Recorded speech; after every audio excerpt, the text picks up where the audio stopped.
Çfarë mësimesh duhet nxjerrë Shqipëria nga zjarret e këtij sezoni, por duke parë dhe situatën dhe në vende të tjera?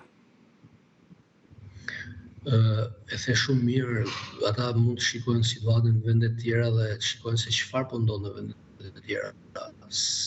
Mijëra hektar njerëz që zjarrfiks që humbin jetën dhe që rastin që të shprehen ngushëllimet e mia dhe në emër të detyrisë përgjigjshme të çdo zjarrfiks shqiptar për humbjen e jetëve të kolegëve tanë në Greqi, pasi është vërtet një humbje shumë e madhe. Pra, ata kanë rënë në krye të detyrës duke shpëtuar jetët e kombit të tyre.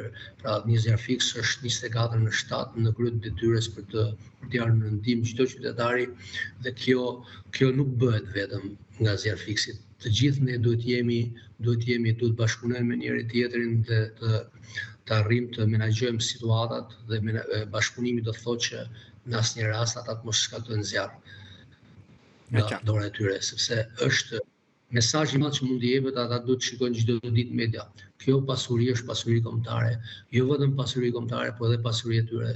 Çdo zjarrfiks që del në punë, çdo mjet që del në punë, çdo kapacitete që ne angazhojmë për sa i përket strukturave operacionale në terren, kanë një kosto nga mbrapa dhe kostoja patjetër që do ndikojnë në xhepat e qytetarëve, sepse çdo kosto që ka çdo organizat ligjzbatuese, patjetër që është nga xhepat dhe nga taksat e qytetarëve.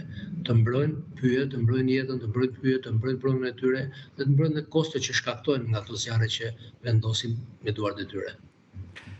Mirë, unë të falenderoj, zoti Cara. Ishte kënaqësi, do të jemi dhe herë tjera së bashku. Faleminderit, ditë të mbarë dhe punë të mbarë.